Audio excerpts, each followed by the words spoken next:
On a quiet afternoon, one hungry dog was about to do something extraordinary. I need that right now.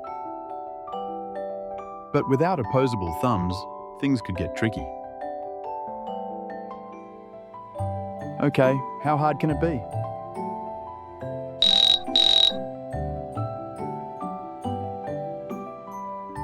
Hello? This is Tony's Pizzeria. How can I help you?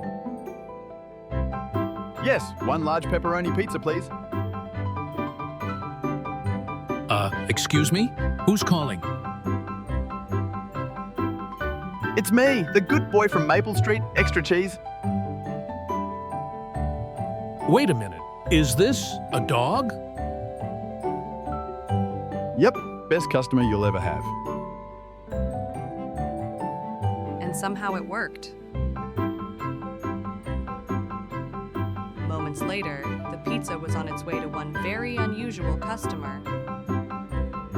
Meanwhile, at Maple Street, He's here. My pizza's here. Hello? Tony's Pizza for Mr. Goodboy? Coming! Whoa! You're the customer? Don't worry, I tipped in belly rubs.